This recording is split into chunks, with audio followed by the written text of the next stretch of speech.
Well, just to fill you all in, a couple of months ago I had a hip operation. I've had a couple of teeth out. I've been recovering. And I'm getting a bit of Parkinson's. I find the mind's not as good as it used to be. And I've been speaking this stuff since 1977, hardly missed a day. And I just think I need a bit of a spell for a while. So I've asked Kat to take over. She's got a pretty good grounding in this. She's been coming here for a couple of years, and she's looked into a lot of other things along the way. So if you've got any argument with her or don't forget to question if you've got any doubts about it. That's the only way you can find out, you question things. So I'll let her take over. Yeah, and as you promised, you're going to be jumping in because... If I've got anything to say, I'll say it, yeah. Yeah, it's like Terry said a few months ago when we were in a hospital. You can't do spiel any better than yours. It just has everything.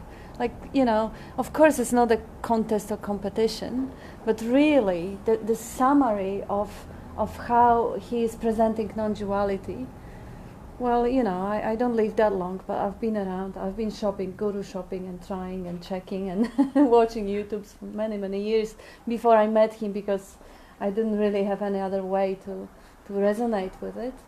Now I don't have to do that.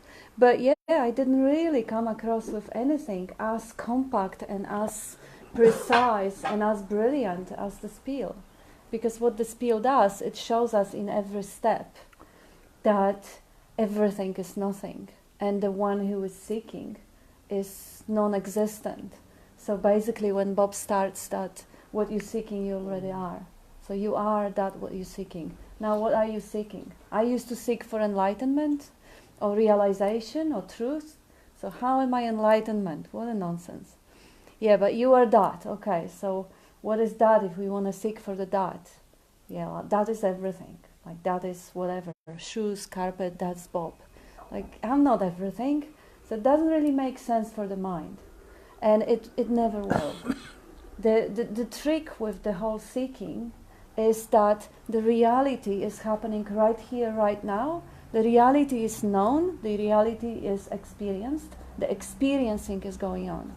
But habitually, we vacate that innate experience that is there all along, and we go to the head and try to describe it or find it or seek it.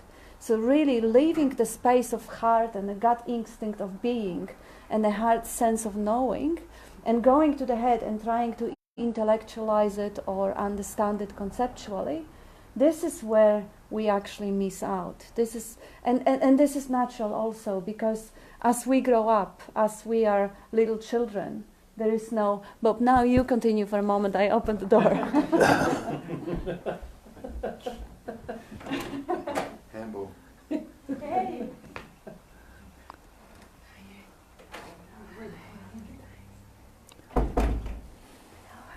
Hi, how are we going?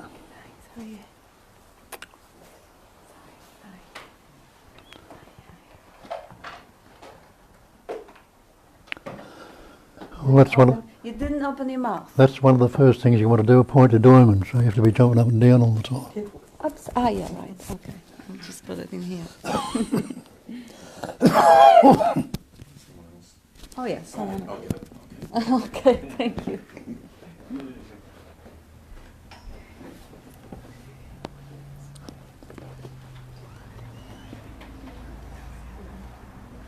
Yes, so as Bob is pointing out, when we are born, we don't have any concept and we don't have any idea that we are anything particular. So the idea of separation is completely absent. Like little baby had no clue about being separate or isolate. But as it grows and as it learns words, of course it starts putting concepts on everything outside and then on itself. And then the phenomenon of me versus the world comes up. And then, yeah, sure, as it grows up, it starts comparing itself, it starts seeing people bigger and better and stronger, and the vulnerability and the insecurity sets in it. And then as it grows further, it starts getting insight, there must be something else, the life becomes painful, becomes unbearable. So it starts looking for the way out. For the way out of what? Of spontaneous natural living that is going on all the time, that has been going on since the form emerged out of the womb, and even before that. What happened on the way is just that natural spontaneous living was kind of exchange for thought. Like Banki says, why exchange unborn for thought? Unborn Buddha mind or unborn mind suddenly has been exchanged for thought. So now the world become conceptual, I became conceptual, my self-esteem now become important. Of course, if I'm confident and I have a good, strong, nice family and I have good self-esteem, I'll get a good job, I'll do comparably well in the world, and I may not even ever need to look into this stuff because, others have it worse. So I feel in this false sense of gratitude. But shit will hit the fans. I'll get sick. My parents, they will go, and of course the confrontations will show up. But if I have low self-esteem, I'll go into sedating. I'll go into shopping addiction, sex addiction, drug addiction, and the misery, the suffering, may push me out to the spiritual seeking, and all that. The idea of esteem, the idea of self, idea of separate self that needs to be evaluated, that needs to be compared, they're all sitting in the head. That all ideas were invented when we were little children, and they are all false. Those are just thoughts that are being believed. If those thoughts are questioned, there is no self. There is no need for esteem, high or low. Without any self-esteem, without any need to compare this form to the form of a tree or this form, what problem can I have at all? Like, if that is not personal, that knows what to do, that is living the life, that is breathing itself, that is supporting itself, finding food, defecating, doing whatever it needs. And the idea in the head that it should perform better, it should compare itself and get maybe better position in the tribe or better job, is again just a thought. So in the spontaneous natural flow of life, there is a thought telling me that this is not good or this is not good. And basically, if that thought is being fueled by the belief, by life essence, it becomes a reality. That's how the dream comes to the reality. And that's where the extremes show up. The suffering, the extreme pain, and a little brief break from suffering. Like, okay, I'll have a puff of a drug, or I will have an orgasm. Brief moment break of the suffering. And then it sets again. And we go into these extremes all the time. And it's tiring, it's exhausting, and it's painful, and it's not necessary. So for those lucky seeming individuals who have the thought that maybe there is another way to live, and they find their ways, usually the search goes like Bob, it took him through religions, through 12-step programs. Like you say this story about someone, the thirsty tourists sitting in the high mountains, and they have no water. There is a stream going down, but it's far away, and they're exhausted. So one of them volunteers and goes down and falls few times, rolls around, get bruises, maybe break a rib, and get the water. So that's how we all seeking and going through different, maybe even cults or different experiences. Many people seek the relief from suffering in wealth, in getting money, or in getting a relationship, or position in a group, and they never find it. Other people seek it in a faith, believing that God somewhere out there loves me, and that gives them a temporary sense of relief also. But the mind usually steals the show, and it always has the idea that it should be different than it is. And regardless whether it is God's will or whether I'm maybe more rich or better positioned than other people, it's not enough. It's never enough. When the center sits in the head, the idea that it has to be different will just come back again and again.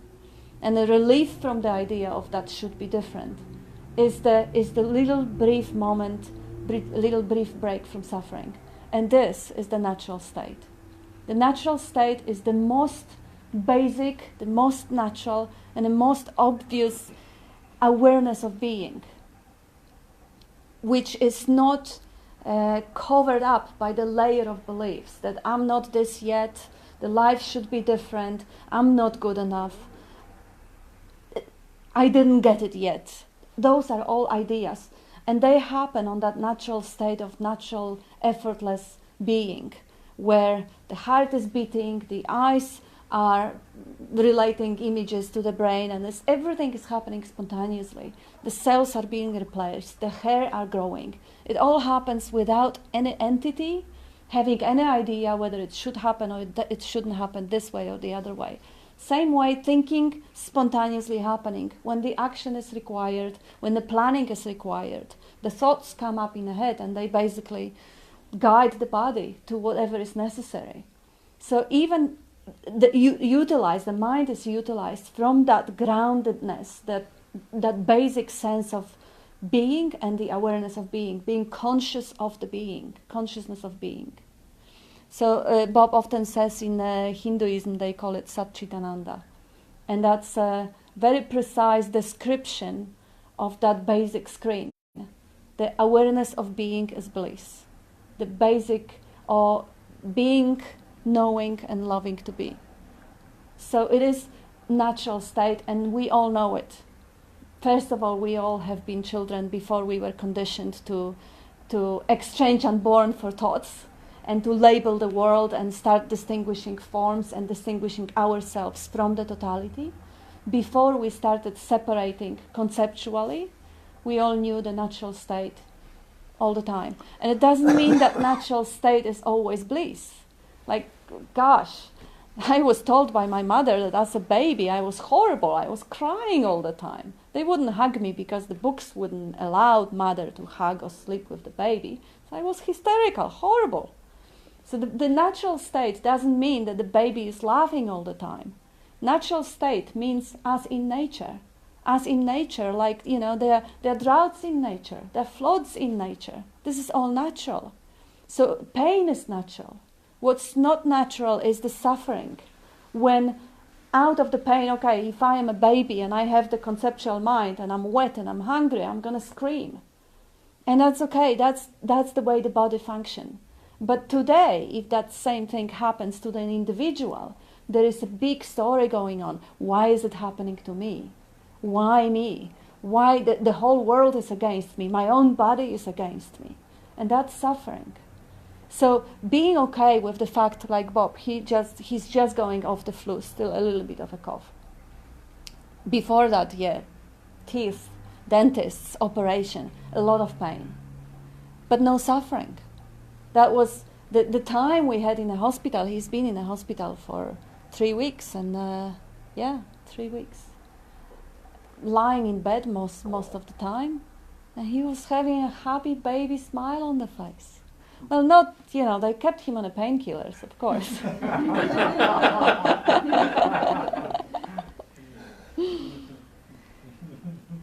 But I remember I used to, when I was still a seeker, I used to get sick. A couple of times a year because I was flying a lot and everything. After spending 6 weeks or 3 months on the ship where it's completely sterile, no bacteria, going to the airplane, I was sick just for granted. And I absolutely self-sabotage. I felt like I'm weak and unworthy. I would beat myself up. I would stop feeding myself. I would absolutely hate myself. And I would kick out my ex-husband from home. Go to the mountains, go somewhere, because otherwise I'm going to take it up on you. You're going to suffer because I suffer. It's not happening anymore. And it's definitely not happening with him.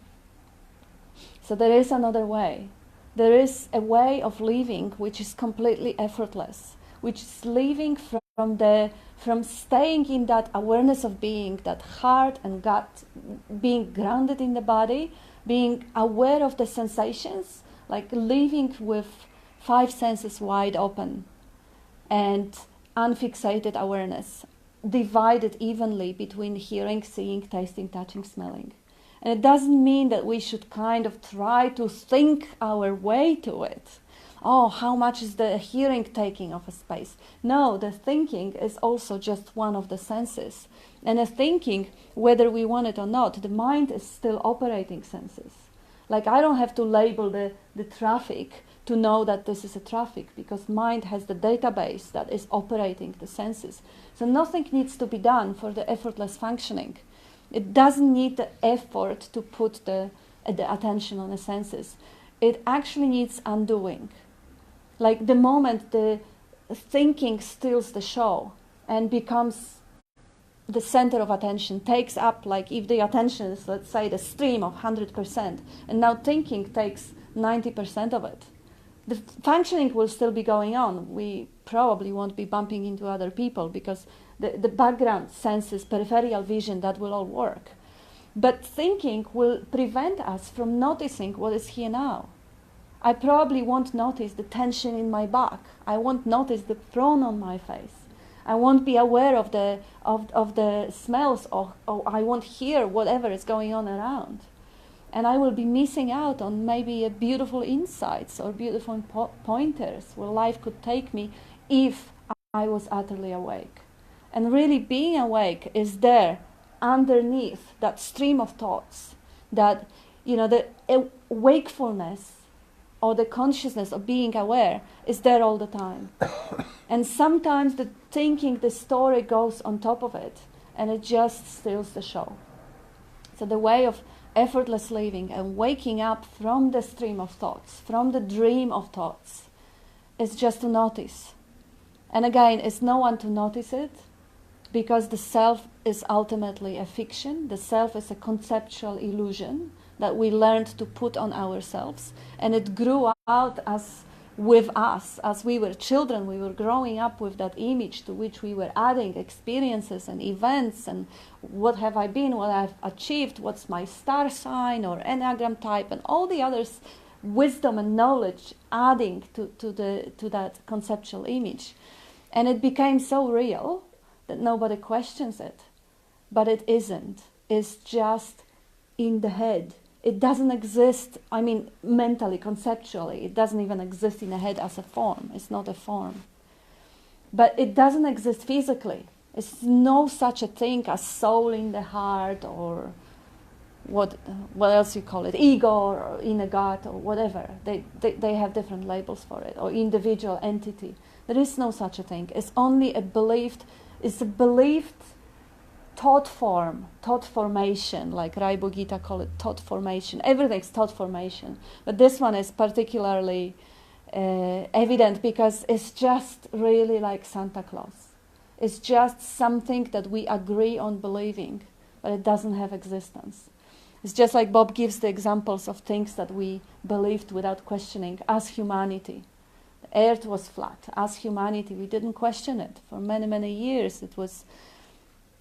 Nobody would go to the ocean because they could fall off the edge of the earth.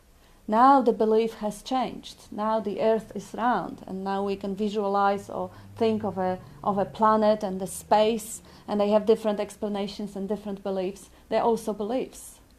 There may be better kind of models which is growing together with us, but they're still beliefs, because who is experiencing the roundness of a planet right here, right now? We may have the glimpse in other time, in other space, when we fly the airplane or whatever. But right here, right now, is what is the reality. And right here, right now, Earth is never flat, no round. There is no Earth. It's just this. It's just this room. It's just these feelings, these sensations, these thoughts, these sounds. That's the reality. And yeah, there's not much more to it, really. It's just persistent moment-to-moment realization that the thought stream that is commenting on reality and the imagination that is superimposed on reality is not it. It's waking up from the dream that is overlaying a dream. Because ultimately, this is my favorite dream. But there is a lot of dreams. The physical world is a dream too, because it's so reliable Is completely relying on the sensory experiences of the body. And a body is a dream too. Ultimately, ancients call it Maya or illusion. The whole manifestation is manifestation only. Is time bound. It appears and disappears. Planets appear and disappear. Of course, in the scale that we are using, our comparison to our reference point, which is the body, which is okay. The planets are forever. They look like they don't pop up and disappear.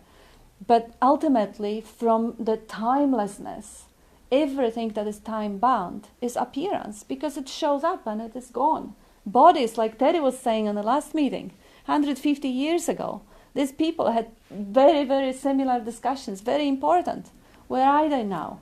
In 150 years, where are those people in this meeting, and the huge importance of what we're discussing, of waking up, my gosh, ultimate goal in life, where is that going to go? This is also just popping up and disappearing. So ultimately, from the perspective of timelessness, not only the whole world, the whole appearance is just a dream, is illusion, it's also not important. It's not that important. It is not to undermine every single frame of appearance. It's not to undermine the drive to help someone or to love someone or to create wonderful art, because this and things that are relatively important in appearance, because appearance is also that. This is the way the timelessness expresses us as a time bound, as things that coming and going. And it is totally to be loved, is totally to be viewed and understood as another form of being. There is a timeless, spaceless awareness expressing itself as being, as forms, emptiness coming to be a form. So everything has a being, and everything has the relative importance in their being. So it is really not only waking up from the stream of suffering that is the commentary, the thought stream that creates the suffering, but it's also waking up into loving what is, loving the manifestation, because when it is understood for what it is, when we see the fleeting appearance as coming and disappearing next minute or next million years, it's just the time to love it now, because it's not going to be there in the next minute or next million years.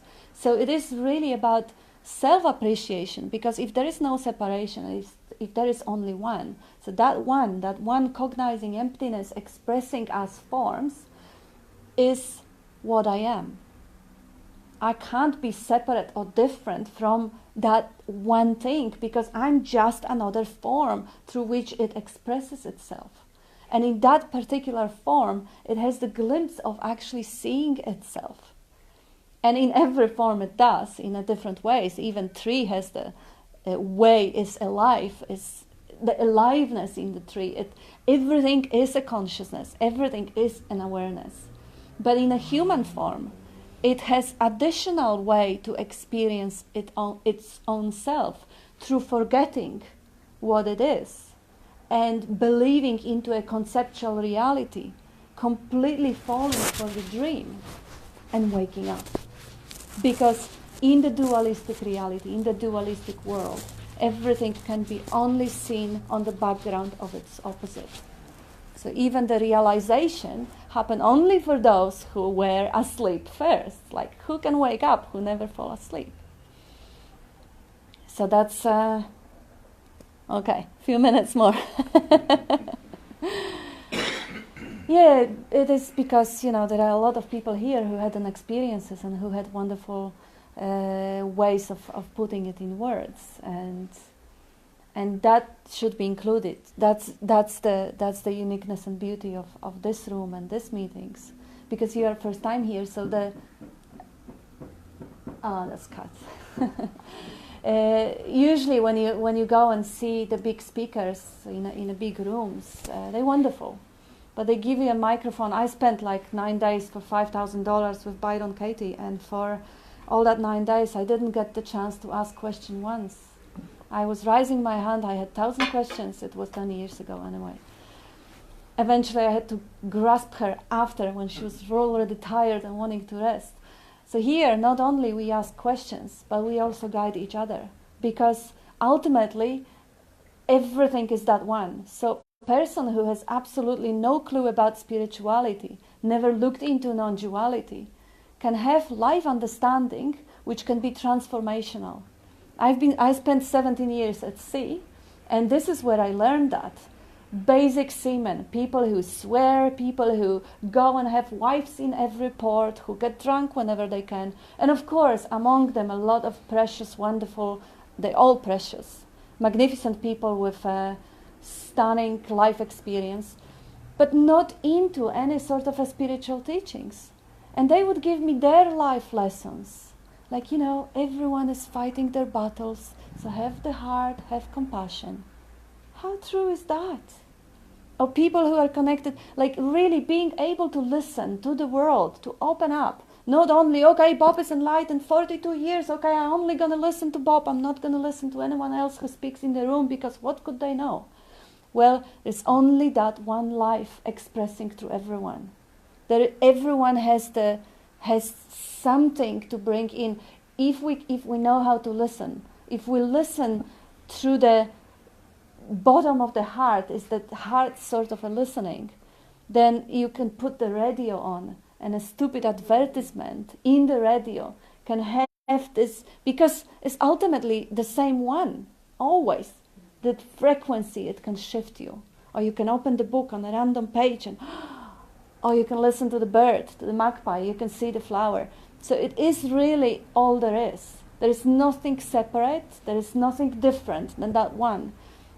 So if there is a longing in the heart to tune into that frequency of awakening from the first layer of the dream, because let's not fool ourselves, the awakening from the dream of the body is to shed it. So really in that life as a human, we can awaken to a dream. So now I can be awakened to the fact that I'm dreaming the conceptual world, that I'm dreaming the physical world, but they are still appearance, they are still dreams. So that I can wake up from the conceptual layer. I probably won't wake up till I die from the physical layer, because my eyes, my ears, and my senses, they're still going to be working, and they're still going to be recreating. My brain is going to be interpreting pictures. The world will be, the appearance will probably be recreated. Of course, with the little intermittent breaks for the sleep, or for any sort of other experiences, because the experiences are just another way it expresses itself. But ultimately, waking up to a dream is called the Great Enlightenment. When we actually live, like Raibu Gita is explaining it in a magnificent way. It says, what was it, the word for this one? A few different, let me see, maybe I'll find it. Mukta, some different type of Sahaja Samadhi, yeah, and that's the true Samadhi, Sahaya Nijta. Yeah, so it says basically, when the body is functioning and all the senses are functioning in the body, and there is a constant awareness of the self or the totality or the being, the awareness of being, if it's still going on, and eyes are working, ears are working. That's called Sahaja Samadhi. There is another way, which is that type of Samadhi, which we all know from the little stories about the great master sitting on the bank of a Ganges or Ganga river, and the students going around him, and he says, "I'm thirsty." So one of the students runs to the river and get him a water, and then he comes back in half an hour, and the master is in Samadhi. Not even there. 10 years passes, the master's in Samadhi. So they feed him, they wash him, then clean him, they give him a water, and he's not even there. Ultimate Samadhi or Nirvana, whatever. And then he wakes up 20 years later. Where's my water? didn't advance in consciousness. It was just a longer sleep. So wherever he was, it had a beginning and it has an end. So it is an experience. So ultimate nirvana or whatever, the samadhi in which there is no contact with the world, it may be a great goal if somebody is interested in a long sleep. But and whatever is happening, it could be an ecstasy going on for 10 years. But in a relative time here, it is just falling asleep and waking up, beginning and an end. So it is experience. And experiencing, awareness of stillness, awareness of being, awareness, just this wakefulness, in which all the experiences, samadhi, not samadhi, orgasm, tears, sadness, joy, whatever, they're coming up. This is the ultimate freedom, because now, if there is no self, separate self, that is having an idea that, oh, this shouldn't have happened to me, and pleasure, I should only get pleasure, I shouldn't get any pain, I should only have sunny days and summer, there shouldn't be nights and there shouldn't be winter.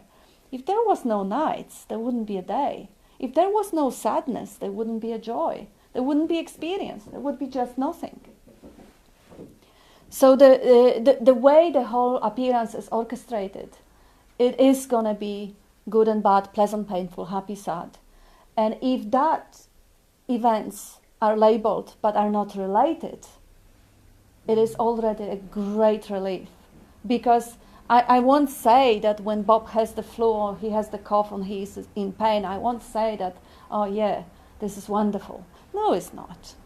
But if I don't put label on it at all, it is just what is.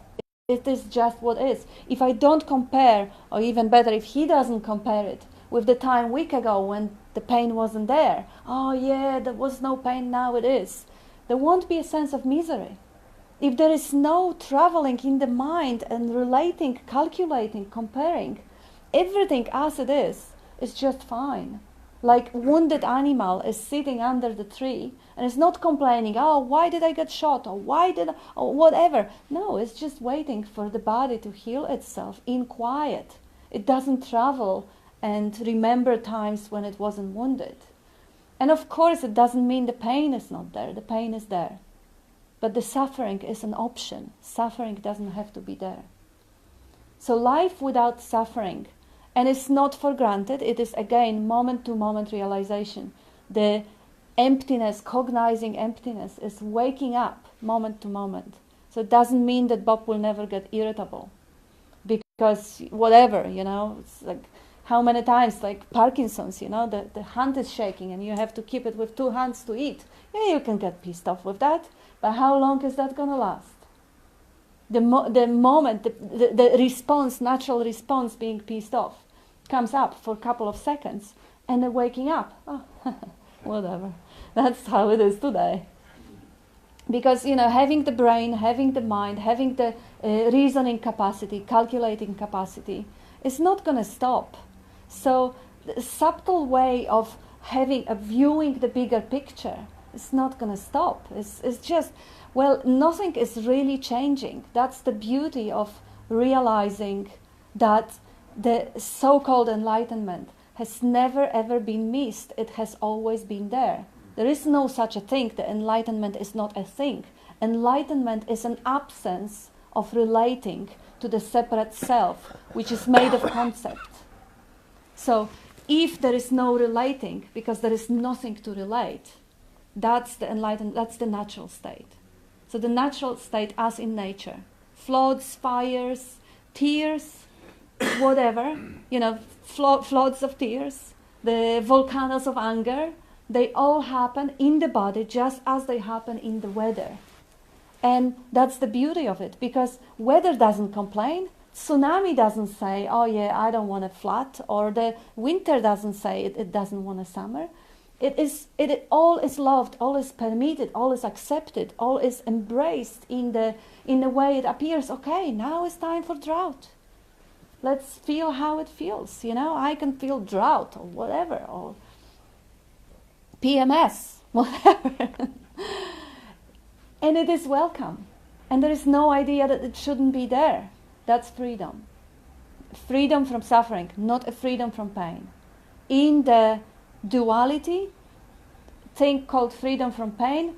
I don't know if it's possible. Maybe if you're fully paralyzed and on drugs all your life, maybe. I don't know if anybody would wish for that.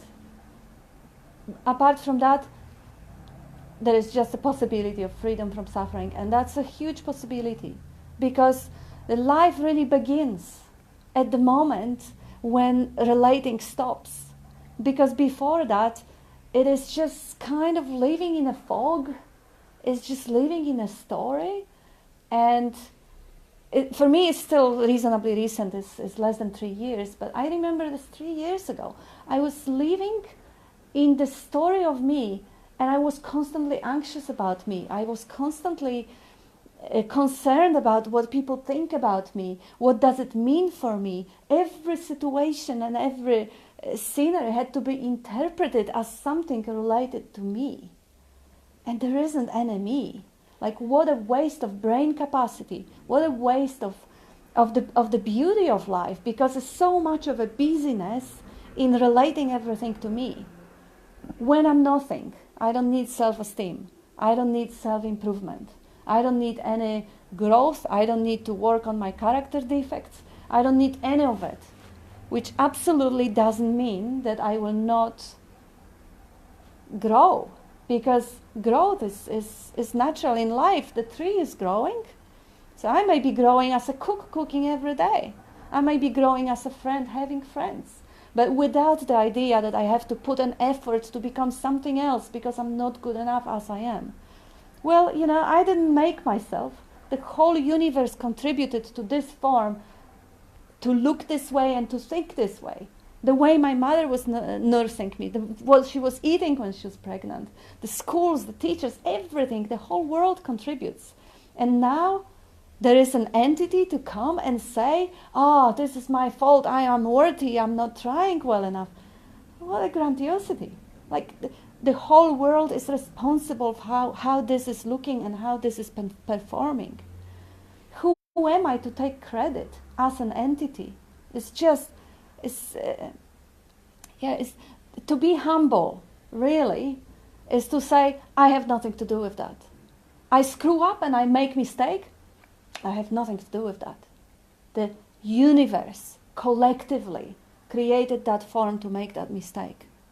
I'm never guilty of anything anymore. I'm purely innocent.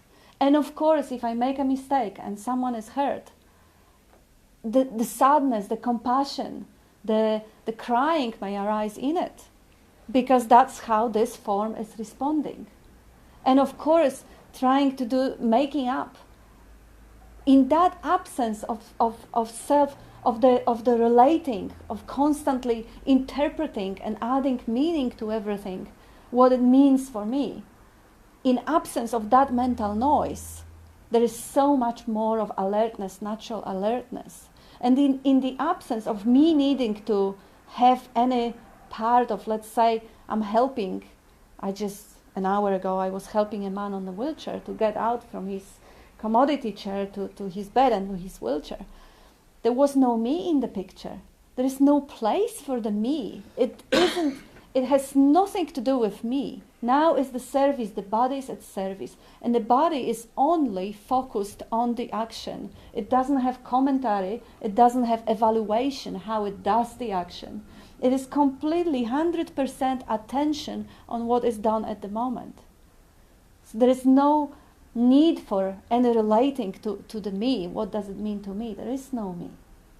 And this type of living is more kind of efficient, it's more ergonomic also, more things get done and it's more time to rest, because all that energy that was trapped in creating the conceptual world, and all that energy that was trapped in being self-concerned, or how does it look for others, or what do they think about me, or what is going to happen to me in 10 years from now, or what if I lose the job or fall sick. This crap, it doesn't take space in attention anymore. It just doesn't come up. And all that energy that was locked in that mental commentary is now free. And it's now free for loving to be, for appreciating what is, for seeing the beauty, for recognizing itself in every single form. So this is the same one appearing as every single form and falling in love with itself. So the life is much more simple, and it only takes a look. Is there anything there? Anything there? What is looking? Nobody has found it so far. The assumption is there, just like 7 or 8 year old assume that for Christmas there will be a Santa coming through the funnel and bringing them gifts. Assumption is there, but is it? Like, look behind your eyes. You can't do it, but just feel it. Feel it. What is behind the face? What is it? Is there anything there? It's like all we can be aware is what we see, hear, taste, touch, and smell. So there is only an awareness of the sensory experiences. And those sensory experiences are happening simultaneously. I may hear and see at the same time. And there may be a thinking process going on and sensations going in the body. And this is all there ever is. So every time when I look, all there is the awareness of sensations, awareness of the space of being, awareness maybe on the sensation on the head or sensation anywhere. Nothing else. That's all there is. So the idea that there is an individual that runs the sensations is basically an illusion, is a fiction. And it can be questioned. Or, like some people here, and this is beautiful because that's how Bob starts the spiel, you are already that. Just trust me and live your life as if that is true, and you will see. Sometimes he even say, fake it till you make it, which is not really faking. That's the reality. You don't have to fake that there is no entity, because there is no entity. But if you think there is, yeah, okay, pretend there isn't. Pretend there is a space and see what's appearing in the space. Okay, the thought, but what they will, but my wife doesn't love me. Yeah, that's just a thought. Yeah, but that thought feels very personal. It feels close to my heart. It feels it's about me. Okay, so there is a thought, my wife doesn't love me, and there is a feeling. The feeling in the heart, contraction. Yeah, two things on the screen of awareness. They both known. I'm the knowing. They both appearing in the space of aware being, knowing. And every single situation, there is no need for any entity to run anything. There is a thought, and there may be a feeling. There is a fear, there is a projection of future, there is mental image of future, imagination. That's all there is, always, one scene at a time, the basic screen of knowing awareness and the content, the thought, the feeling, whatever, nothing more. If anybody ever finds anything more on it or to it, please tell us, because that would be an interesting discovery, wouldn't it? Yes, I guess now I can hand it over. So please, whatever you think can be helpful for someone else, if you ever had insights into it, don't be greedy. Share it, because we have few people listening to us live. They may hear it, and it may be the game changer for them. Whatever you understood, that's if you have the insights. Apart from that, if you have any doubts, if you have any questions, again, the people who are there with us, they may have questions too.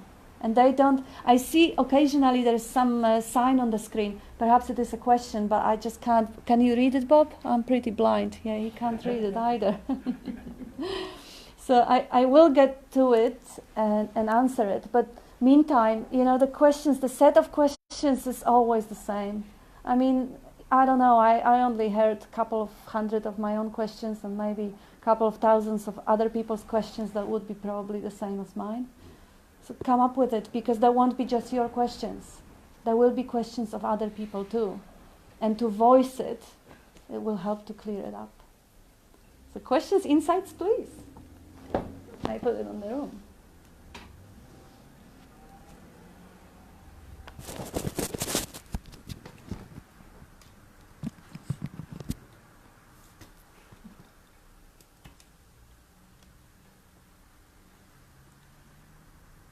Reality. Life comes from nothing. That's Bill. We love you, Bill.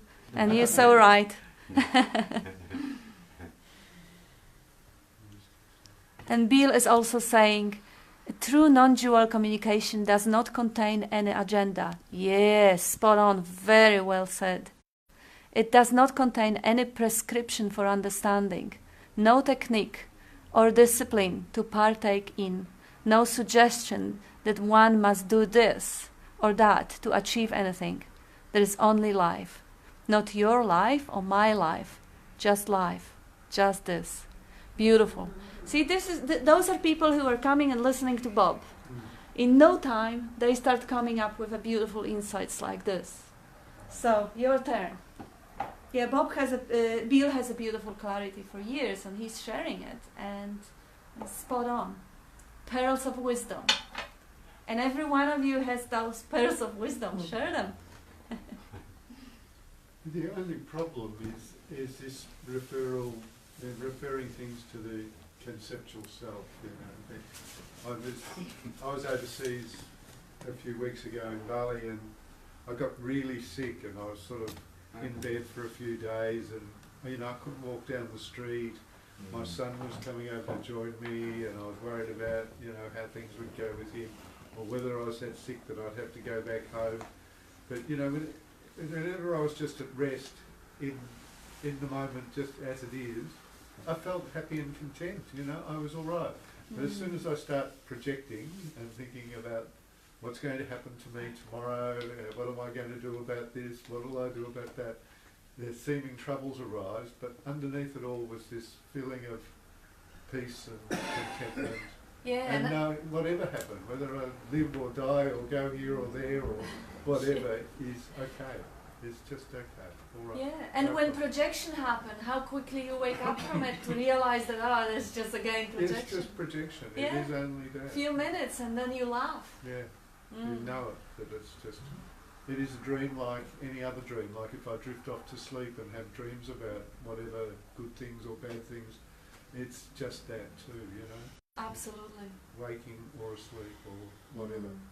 Alive or dead for that matter. Yeah. Totally. Yeah. Yes. Man or maggot. Exactly.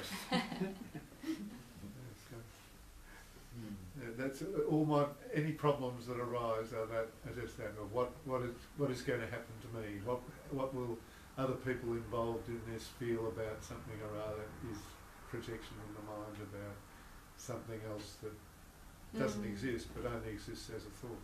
Exactly. It's a mental image creating imaginary reality an hour or 5 hours or 5 days from now that doesn't have existence in this moment. No, exactly. Yeah. Only exists in a dream. In a dream and a thought. So how do we jump the fence from the dream to the non-dream?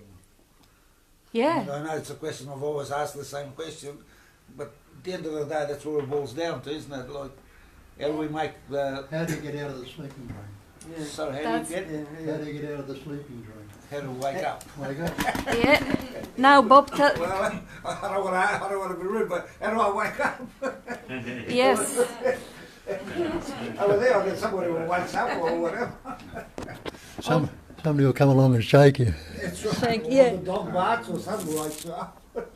Or like the other night, the car went through the next door neighbours and fence. Hey, Shakespeare. do you ever wake up for a minute or two? Or Sorry? do you ever wake up for a minute or two? You know? Oh. And then you go straight back to sleep? Or? Yeah, sometimes, yeah. Okay. Oh well. Sometimes just jump in a cold shower when that happens. Okay, Bob was going to say something. Shakespeare tells you nothing either good or bad, but thinking makes it so. If you know that, why bother to think? Also, Nisargadatta had a good quote about the dream, like how to, you remember this one? Dream is not your problem. Yeah. Your problem is that you like one part of it and not the other. Realise you were dreaming a dream you call the world. The dream is not your problem. Your problem is you love one part of the dream and not the other. Either love all of it or none of it. Don't involve in any way at all. And the rest will be done for you, naturally of itself. And the way he actually starts that sentence, just a sentence before what Bob is saying, he's answering the question, how to go beyond the dream. And he says, why go anywhere? Why go beyond the dream? Dream is not your problem. Stay in the dream. Dream is fine. It's just the realizing that the part of a dream that is a nightmare, you want to wake up. And a nightmare is usually in the head. It's usually when you're thinking about yourself, what's happening to you. This is the only one, when you feel unhappy, when you feel there is not enough or whatever, just recognize the feeling. Recognize dream as the dream. This is the only thing to be done. So when the dream shows up, oh, what am I going to do tomorrow? Oh, I have low self-esteem, I'm unworthy or whatever. Ah, I'm thinking, I'm dreaming. Oh, okay. That's all. That's all. It's not a matter of waking up from the dream, it's awakening to the dream. Yeah. Realising it's a dream. Mm-hmm. Well said. Yeah. Common mistake.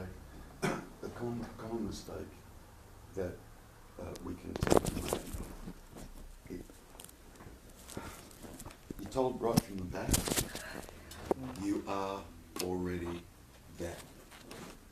That you're trying to find, that you're seeking, you are already that. So generally what we do when we come into this line of inquiry, we're wanting to get something. You said before, how do I wake up? How do I get there? Like, how do I do that? That's, again, wanting to acquire something or wanting to grab at something. And it will always be, from that standpoint, it will always be conceptual. Whatever it is that you're grasping for, it will always be conceptual. So we come into this wanting to get, wanting to acquire, wanting to have something, but we're told we're already that. So this process isn't actually about getting or acquiring or becoming anything. It's actually an undoing. It's a total undoing. That gets in our way of seeing that we actually already are is this conceptualized me that we've got going on. It's a me that's looking to change. It's that me that's looking, look. Correct. Correct. So it's a matter of seeing that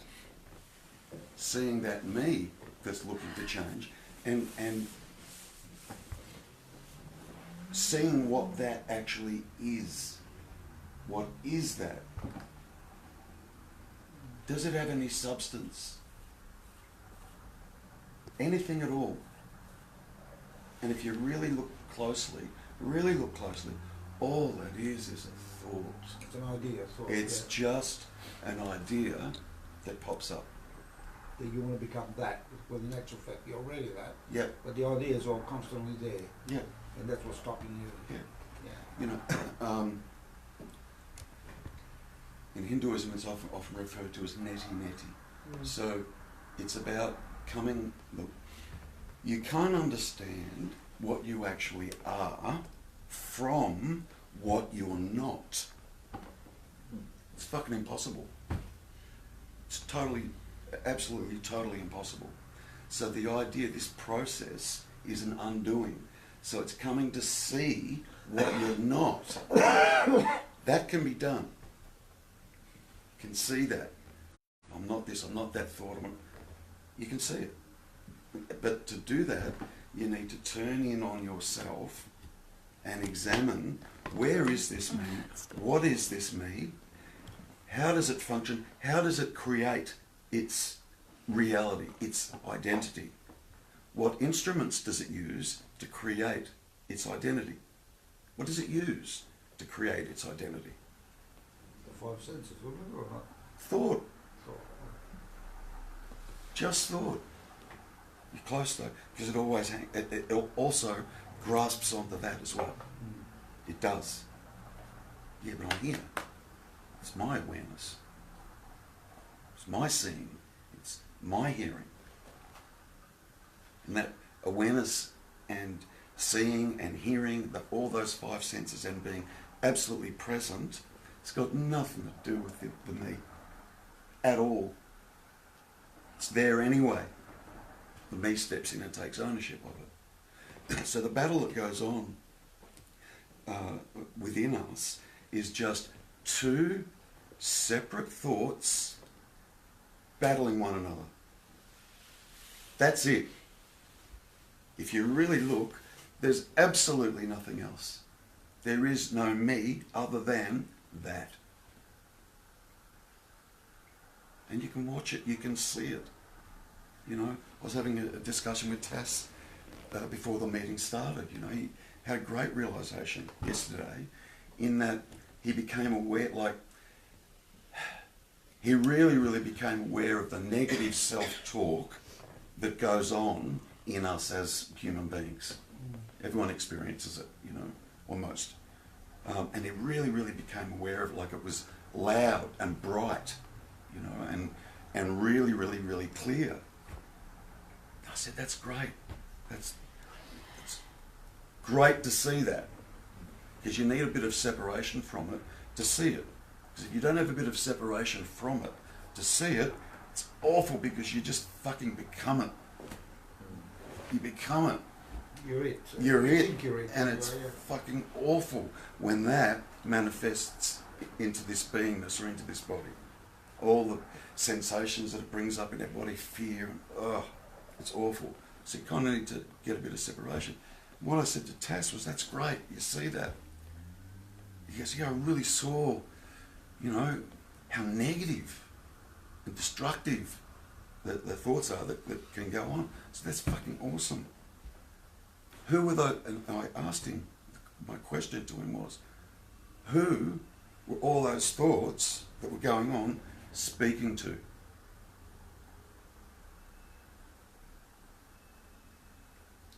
Who are they talking to? Who are they referring to? When we've got all that negative stuff that rattles on in our head, who's taking delivery of it? What is taking delivery of that mental chatter that goes on in our head? The false self. Yeah, another thought. It's literally just another thought. And the only way you can know that is to come to see it. You've literally got to come to see it. So it's just a stripping back. This whole thing really is a stripping back until you see with absolute clarity what this so-called me or self-identity really is. And it isn't. Yeah. Yeah. Or what tool it uses to manifest itself. Just thought. And it's so fucking obvious. Look, if all thought stopped for you completely, you'd have no fucking problem. None. Absolutely none. And guess where you'd be? Right here, right now, all your senses wide open, and you'd be here, present, and guess what? You'd be awake.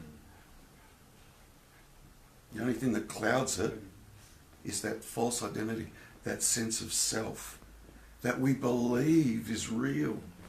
We believe it so much that we get up early on a Sunday morning to come here to ask how we get out of it. How do I get out of this? How do I get out of this dream? That's, It's you know, like kids doing How do I get out of kids jail? chasing its tail. The door's wide The open. mellow symptoms. so it's an undoing. and you know, the invitation is to look for yourself. You take it to be that thought up self, my mind, my body, myself. Are you the body? When we say my house, my car, you know you're not the car, you're the house. So you can't be the body. Are you the mind? Well, you say my mind. The same with myself. You know, are you the self? We take it to believe we're a personal self. There's no person at all. Just a natural self. It's the self that is aware. It's the one self that's expressing and appearing as everything. It's not a personal soul, not a personal body, not a personal mind. And as you were saying that, you know, it's just a thought and it's constantly there, but it's not even constantly there, you know, you forget about it for large parts of the day, or, you know, when you're happily doing something, the mind's involved in something, the thought about the self isn't there, it's remembered from time to time. You go, oh, what about this, or what about me, or, you know, however it comes up, what do I need, what will I be doing later? And the thought about self comes up again. Like when you wake up from a really refreshing sleep, you know, for a few moments, there's absolute peace and calm, and then you start thinking about the day or whatever's going to happen. And suddenly that idea of self comes back, and order or whatever. And it's just another dream, and it just appears again, and, Yes. and it disappears again. Sometimes to me anyway, I wake up and I don't know where I am, you know. It takes a while before it takes to kick in, you know. All the engines start running. But for a while, you know, I don't know where you are. Sometimes even when driving, you know, you get from A to B, you say, how did I get there? But I don't remember the actual getting there. So in that case, I mean, who was driving, you know what I mean? That's quite obvious. The difference, there is no me, because otherwise I would remember it. Yeah. And I remember a few months after I'd been coming here, it just sort of shifted in perspective, from hearing all the different things, just shifted in perspective from me trying to get enlightened over there, different person over there. It was just like, well, there's just here, and then there are clouds come up, things obscure it, and then it goes back down, and what this is, what is here, and just gets covered over, you know. It's not a different kind of, there's nothing here to going and trying to get to a different kind of thing over there. Yeah. It's just clear blinkers. I can remember on one occasion,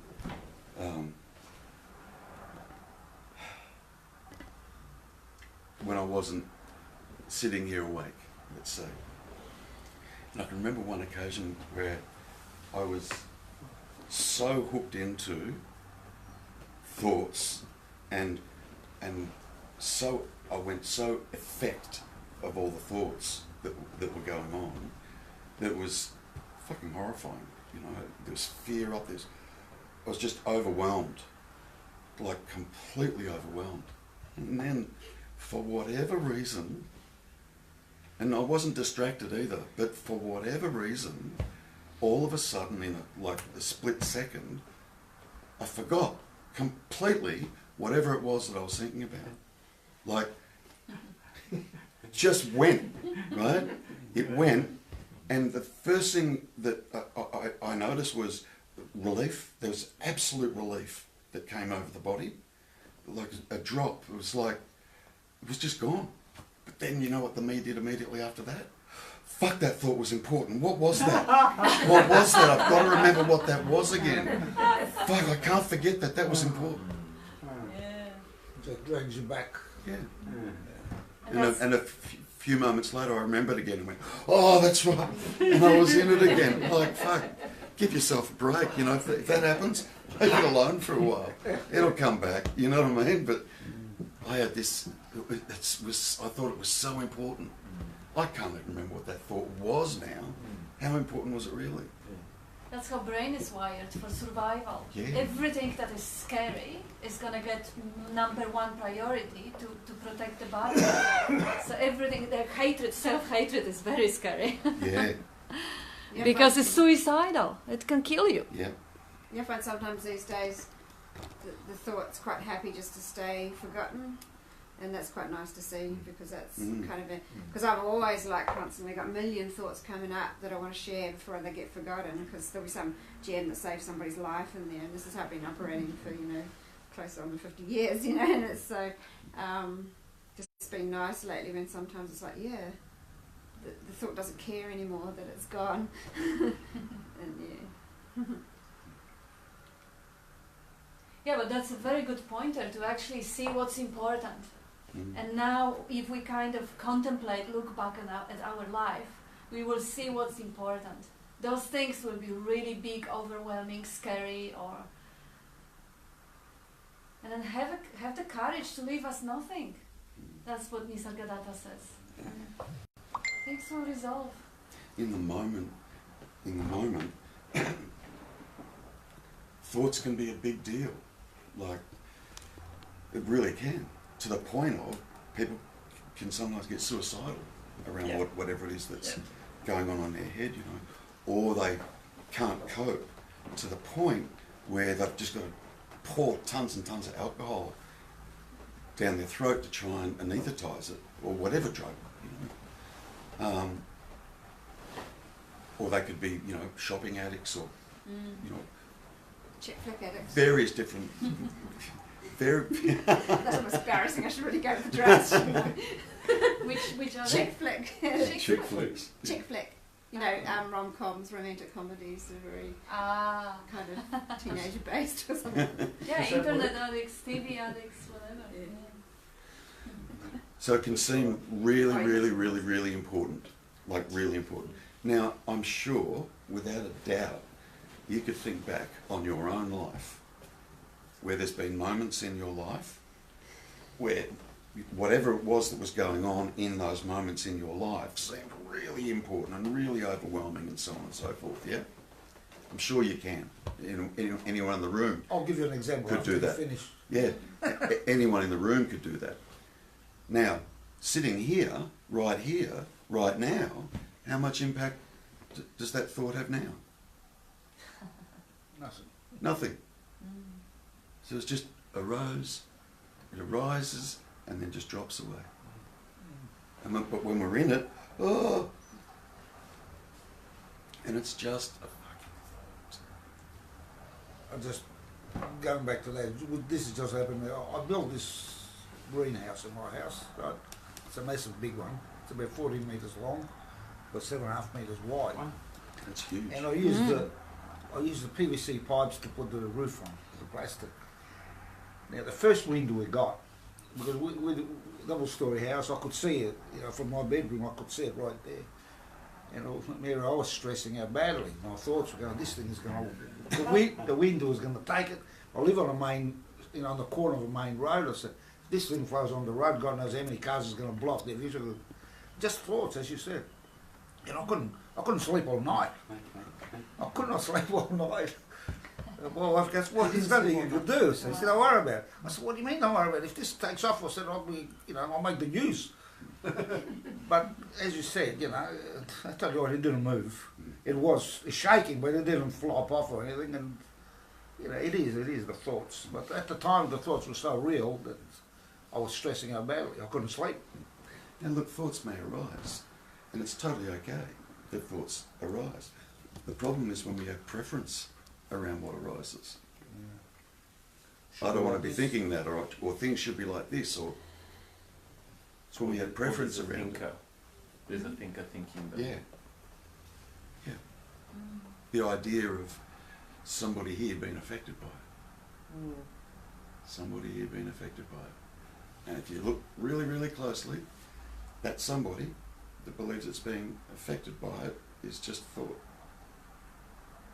There isn't an entity there, as in a me entity or an individual entity. There's not one there. There's not one there. There's not.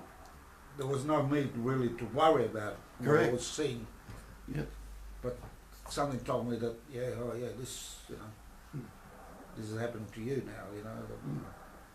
And all of that is just dialogue or verbalized thoughts. That's all. That's all. So you need to try and search behind the thoughts that are going on. Is there an entity behind the thoughts that are going on? Because after all, we go, you know, my thoughts, I'm thinking them. Go looking for that. It's saying my thoughts, I'm thinking them. Go looking for that. Who or what is that? But Terry, isn't the thoughts just popping up? Yep. Completely. Spontaneously. Well, that's what I say to myself. But there's no thought popping up. Totally I'm not gonna, spontaneously. especially if I'm not going to follow it. That's it. Yep. I just take it off. And then going back to Kat before, when she was saying, when you don't think of anything and take everything as it is, as it comes, and I've experienced it quite a lot of times, I get more done. I've even said to my husband many times, I don't even get tired. And I think, gee, I hadn't planned all this. It's all done, and I feel good. Like the thoughts, whatever it is that's going on, Yeah, whatever it is that's going on, we get into trouble with it when there's non-acceptance around it. exactly. I feared, till now from time to time I still do, in the dark. I feel like I sound like a child. And the other night, just the thought, I mean, a lot of nights comes up that I can't sleep, got to get up and meditate. So I get up. And then I was thinking of the dark, and I had my door open, the bedroom locked, because we've got a big foyer upstairs. And then all of a sudden I thought, what am I fearing? It's just a thought. Let go of the thought. It disappeared. Because when that fear comes in, noises come into it too. It will make you more fearful. When they thought, I said, no, it's just a thought, I'm not going to worry about it, the noise ceased. And then I can hear, the sound again. And it just feels really relaxing and wonderful. Which is awesome. Yeah, but then you go in and out all the time. I was just going to say, Yeah. that you just described is still an experience. Yeah, it's in and, as I said, it's in and out all the time. That's right, and it will be in and out all the time until you investigate who's it happening to. Well, I'm starting to do that. Yeah. From when you've been saying it, I'm starting to do that. First step, Yeah. or the first opening, Yeah. if you like, is just being aware of the chatter. Yeah. Being aware of what's being That's said. right. Just being aware of what's being Yeah. said. And you're not saying it. Yeah. Yeah? Yeah. You're not saying it. Yeah. If you had any control over that, you just choose not to think for, I don't know, the next 20 years. Yeah. Just choose not to. Yeah. See, I've had a few times though, I've had my voice actually talking, I'm going, who's that? Like it comes to me, where's the voice come from? It's not from here. Yeah. It doesn't sound, it's not me. Yeah. Where it's come from? Yeah. That thought that came up for you around being scared in the dark and fear that was going on, and you go, oh, it's okay. Relief. It was just a thought. Yeah? There's another thought again. Well, what you need to be, you need to look closer. Yep. So that's saying, oh, it's okay, it's just another thought. Who's saying Who that? or what's that saying that? Who's saying that? It's closer than that you can that you can see. Yeah, yeah, It's yeah. closer. Yeah.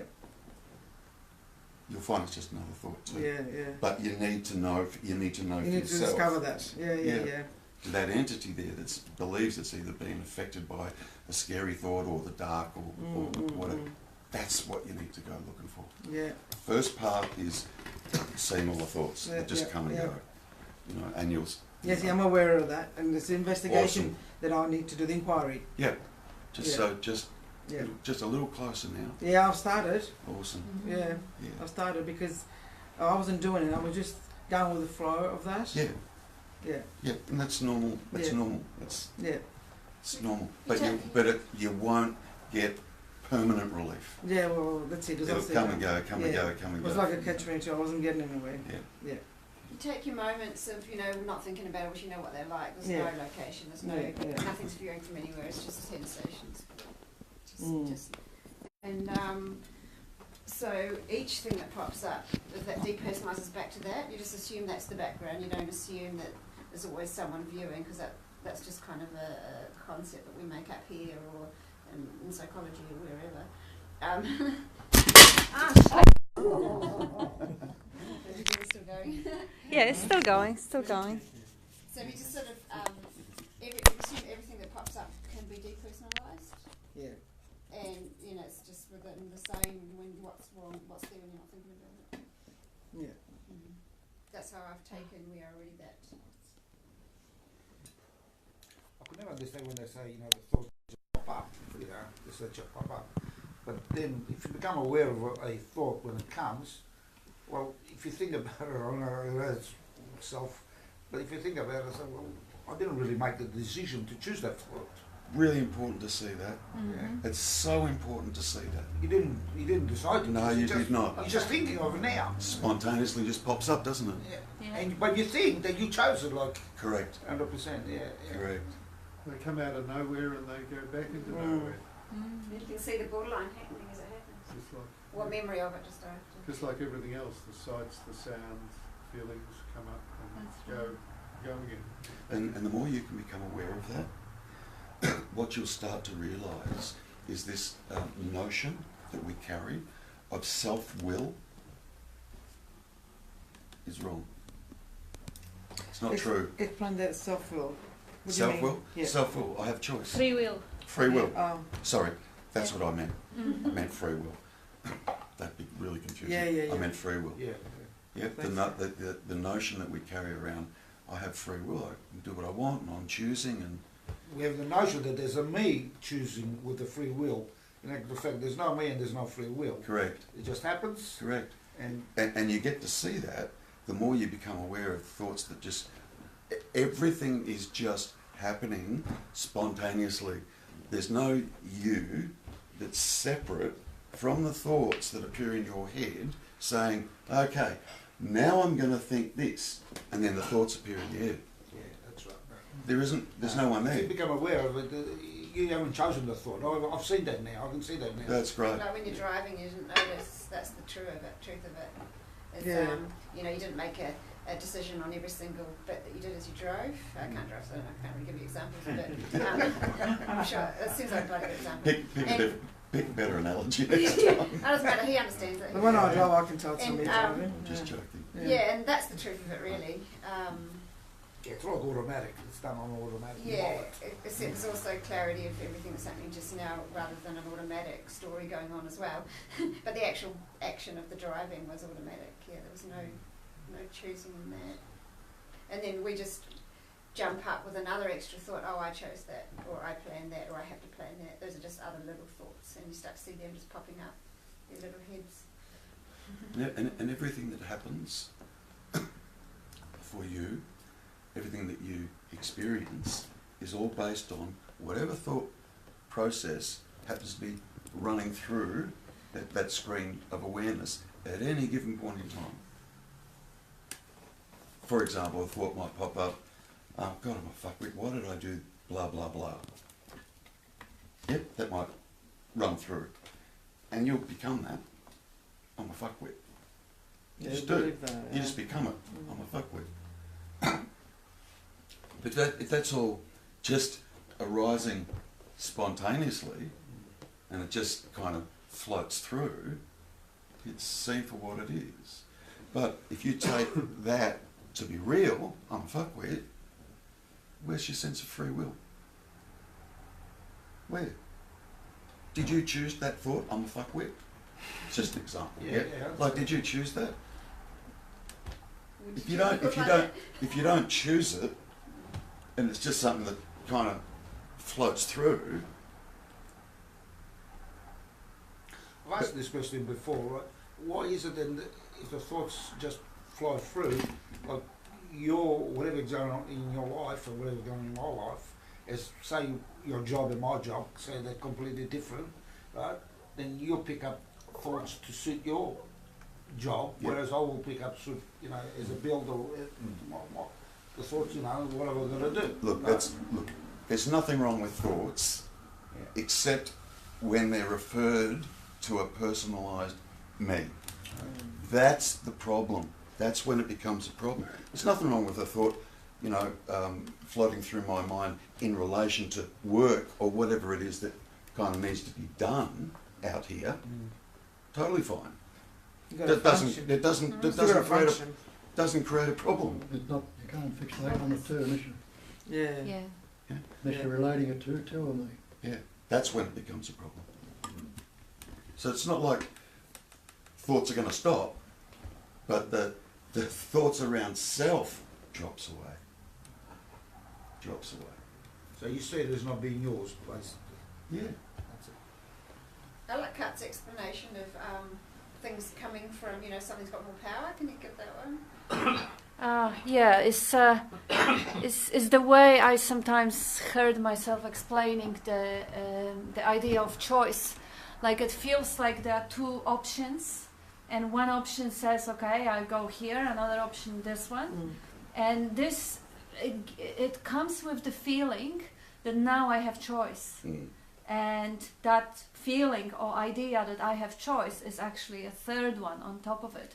But what is really happening on the screen of awareness, the option A has certain charge, emotional charge or charge with the life essence. It's like a thought formation. It has some essence in it. And the thought B, the option B, also has some charge. Like let's say I have the thought to go for a party or stay home and wash the windows. And now they will have different kind of weight, different charge to it. Life will charge them differently.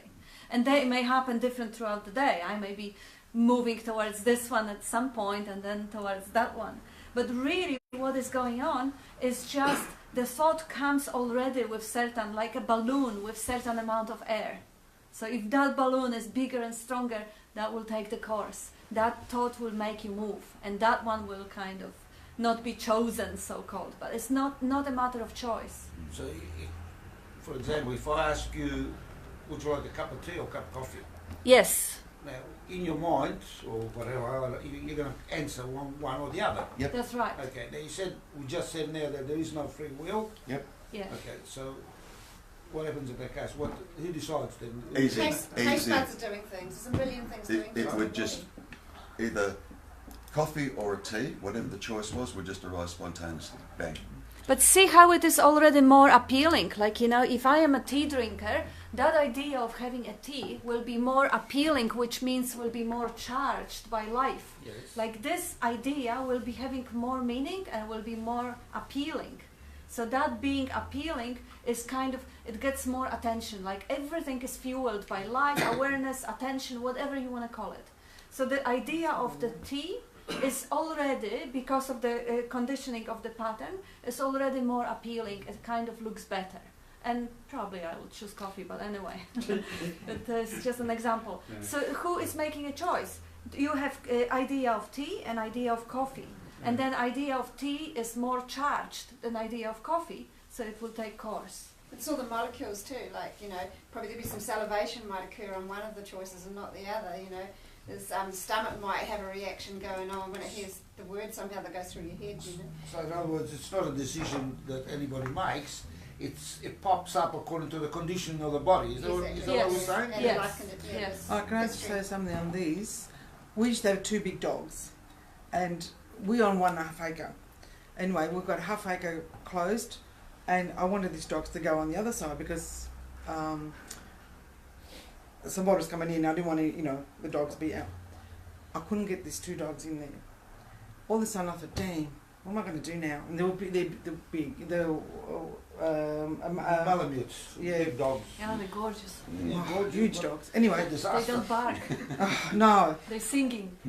yes. Anyway, and we've got a gate. I thought I'll go back in. All of a sudden, as I was walking, there's a bone on the ground. A thought came up, get the bone, throw in there, the dogs will go in. And I went past, I kept going, and then I thought, hang on, I'll try that. That thought came in. Mm-hmm.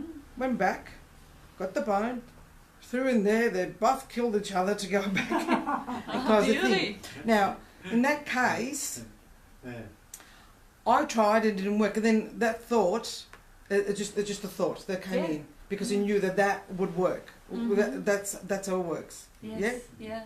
That's how it works. They come up, and that's how decisions. So then you got to recognise, because I kept walking, I went past, but then something like stopped to say, hang on, that's the one. You didn't have to recognize it because that thought was already charged. It was already like 100 volts in that thought, so it was already visible on the background of other thoughts. Okay. Another thing I've realised, okay, that makes sense. Another thing I've realised that now when I'm doing something, the command is coming just before I actually do it.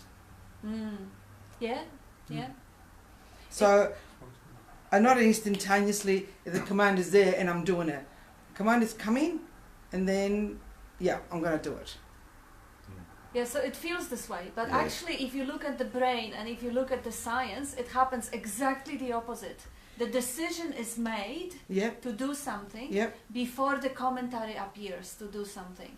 And if there is a tendency to procrastinate, then yeah, because I like that too. You know, I get whatever, I got the call for work or something, I don't answer the phone, I wait 5 minutes, they will send me an email, I wait another 5 minutes, and then I answer. That's just the conditioning. But sometimes, like, I'll give an example. I'm meditating at night, yeah? I have a bottle there with water, because I drink continuously. And I'm meditating, I don't want to break it, say. You know, I'm just deep with an inquiry or whatever. The thought comes, have a drink. I go, no, I'm not going to have a drink. I'm just going to stay with this. And it keeps haunting me. I thought, then it's like I'm getting thirsty, you know. See, you're better off just having a drink. Yeah, I do. Put it down. So then I'll have a then drink, Back. and it stops. Uh-huh. So even though you can't fight it then, in the No. cases like that. Well, Resistance is disease. yeah, that's the fight. The fight is the resistance around it. The decision's already been There's the made. fight. And it's not even a decision, that's a bit of a myth really. There's, like in the experiment she's talking about, the action is already happening through the body and then the chatter comes. Yeah. So we don't really exactly know because we don't know nothing really, we don't know anything really. There's some kind of package of stuff goes down and an action takes place in the middle of it. So, you know. Lost me, sorry.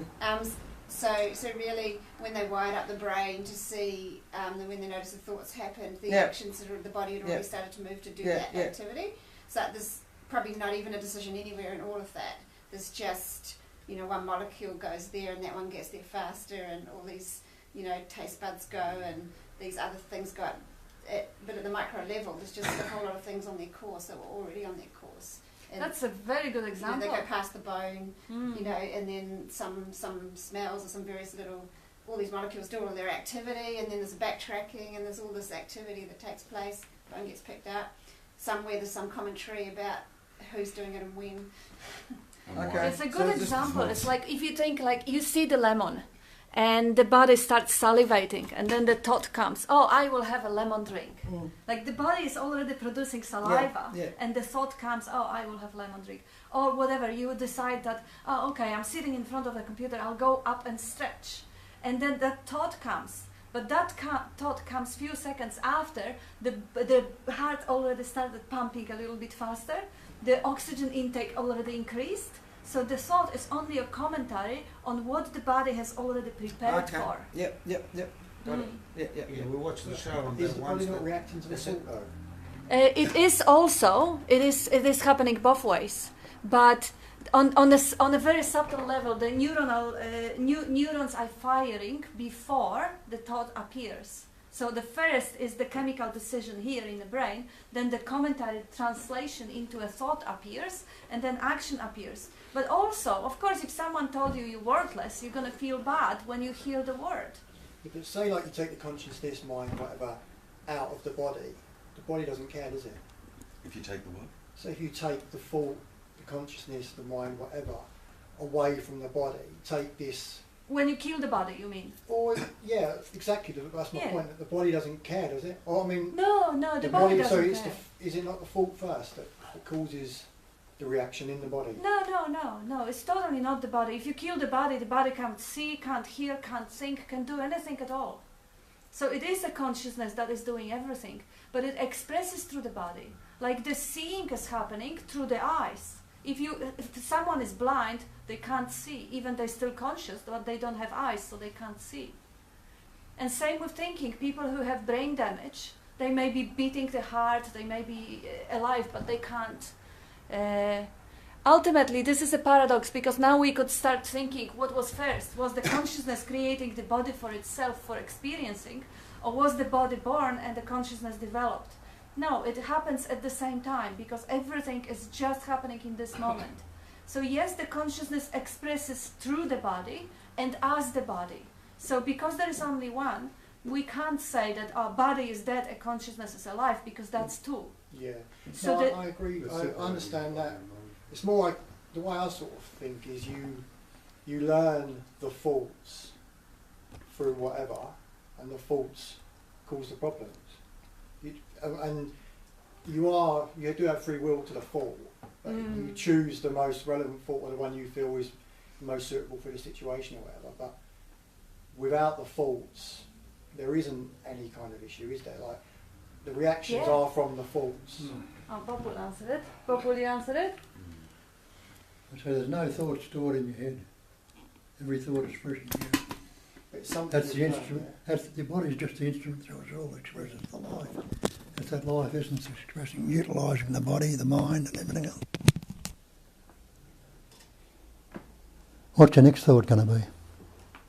Well, I was just thinking, I didn't have any problems till I started thinking. Now, this week I've given myself headaches with thinking, you know. Yeah. Mm-hmm. That's what I'm like. I just see the thoughts as not the problem. It's how I react to them. That's what I mean. It's the reaction to the thought, whether it's in the body, wherever it is. It's the thoughts, and most of the thoughts have been learned through someone else. They're not even, as you know, just going along those lines. They're not mine.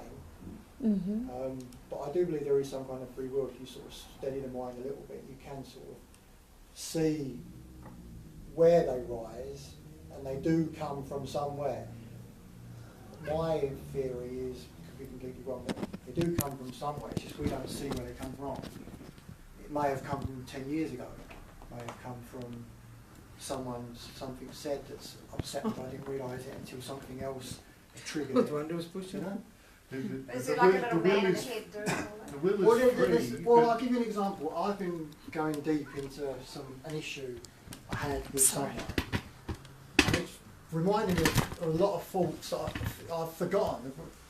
When I was thinking about a certain issue, it was reminding me of things that were happening when I was 7, 6, you know, way back. And I think, wow, I've never thought about that since. But it's all there, somewhere. But it's just, isn't it just thoughts triggering Story. thoughts, activity triggering Yeah, activity? it's- That's a It doesn't story have to be about you thoughts. doing it. Well, no, it's because I'm sort of going after a certain thought. It's triggering, reminding me of all these other thoughts that I've never thought of since. It could be like computer gateways just triggering each other.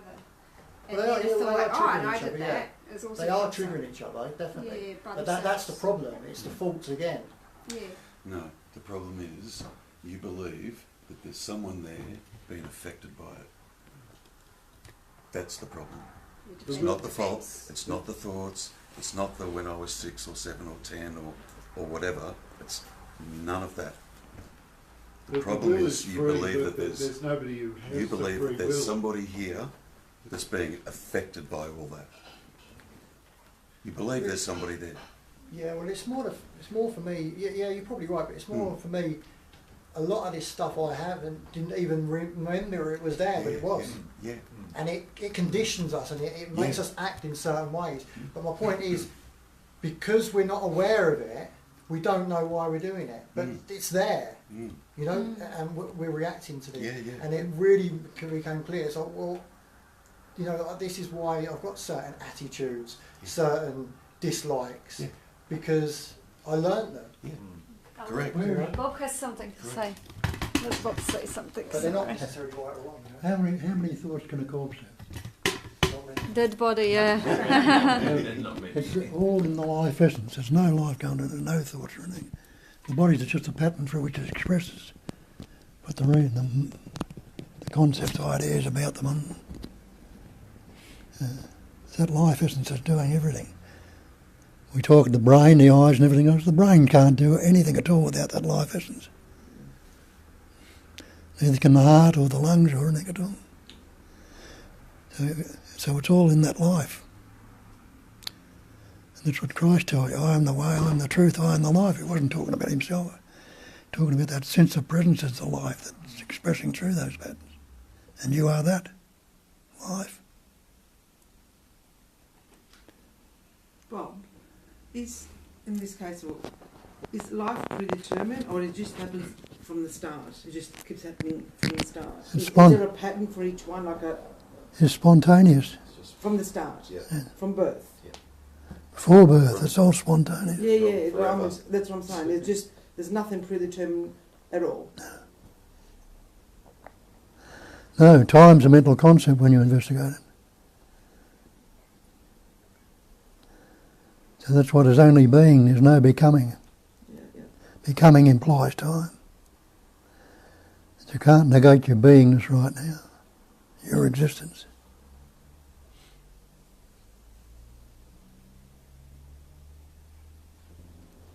So, I'm sorry, I'm probably a little bit away from this.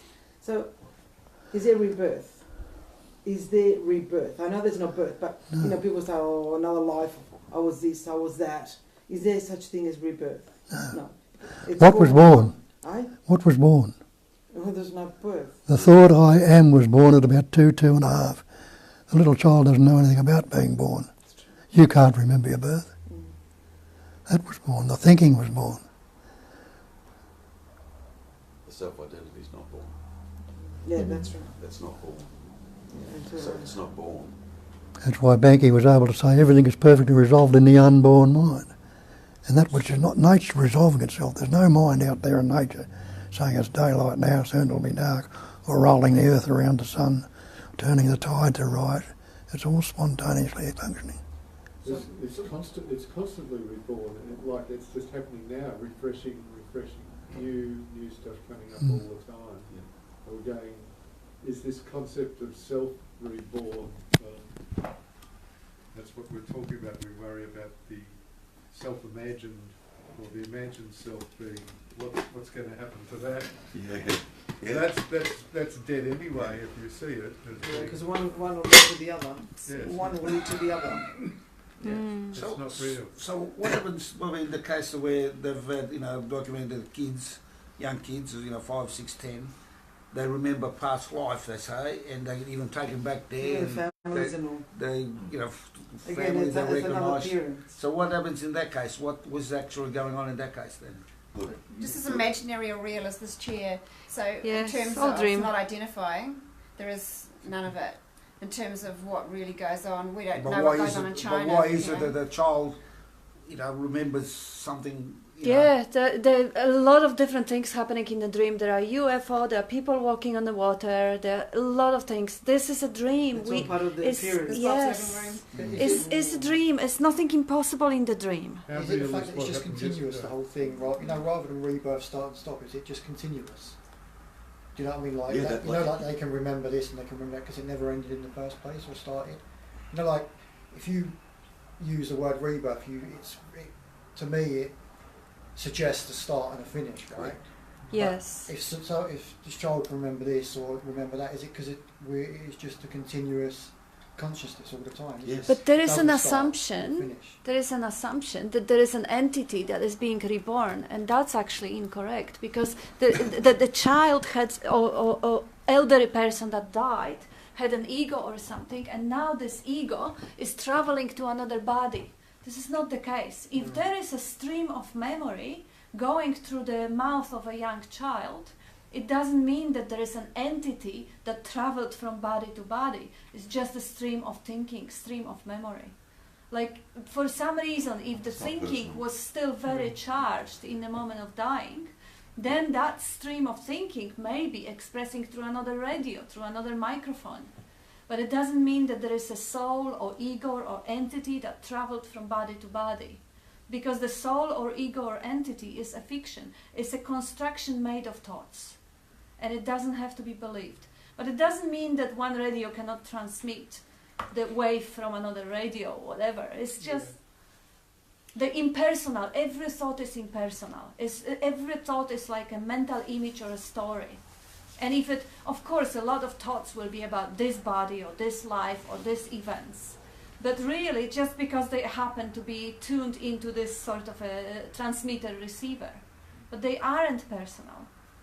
That's the best description I heard of that so far. That's great. Actually, there's an Australian guy, which I think is dead now. I've seen him on YouTube. And they asked the same question about rebirth, and he said, no, there's no rebirth, but there's reoccurrence. Oh, that was What was his very name? long. Ah, Very long. Yeah. He's Look, Australian. Look, I've always been was. pushing you too. You're only so Yeah, relaxed. he's dead. there's a life essence, there's a beingness, there's a consciousness, there's an awareness. Okay? All just words, but I'm doing the best I can to try and point. I was going to say many there. Okay? And all those words that I just used, you are that. But I am that too. And you are that. And everybody in this room is that one thing. It's not yours, and it's not yours, and it's not mine. It's not bounded. So that life essence, if you like, is constantly I mean, it's always there, but if we're talking about a human being, if you like, it's constantly coming into being through other newborns that are born. Other bodies, yeah. Yeah, and that's what we're pointing at. That is what we are. That is what, I'm not talking about the baby, I'm talking about that presence, that oneness. My presence and my awareness and my consciousness is absolutely no different to yours. It's identical, it's one and the same thing. It's from one. So It's the same thing. yeah, so if we go back to the child remembering, then we could say then it's actually consciousness remembering other parts of itself, Good enough. Yeah. isn't it? Good enough. And it's Yep.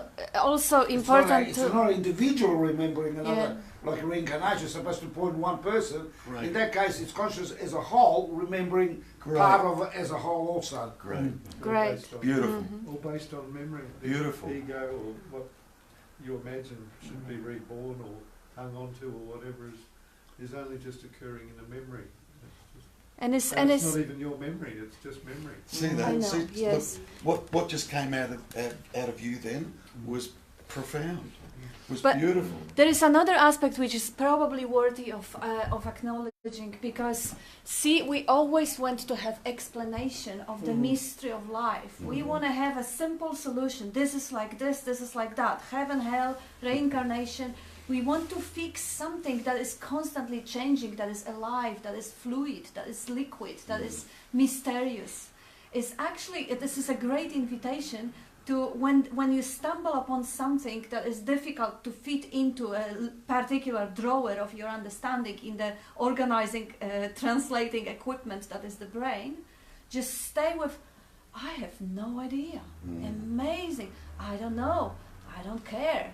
Because there is so many things that people, scientists have attempted to explain just to kill the mystery of it. But labeling something is not explaining it.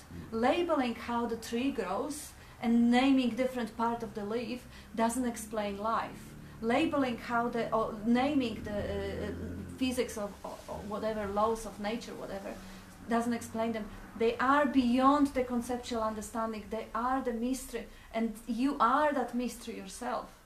It's actually really good to get comfortable with having no answer. Yeah, the story that struck home for me was someone had one story about when they asked to travel to you know, he had all these other beings and then said, oh, yeah, and over there, they're the enlightened ones, so basically you still have to drop the separate self sense, you know, no matter what realm or, you know, what alien you are, somewhere along the line, you know, you've got to be like the tree. And Bob is just tapping me that we are 15 minutes over time. So, Well, interesting. yeah, look at this Netherlands foxy getting hot. smile. Yeah, so thank you everyone. Thank you. Thank you. Thank you, everyone. Nice to meet you all. Yeah.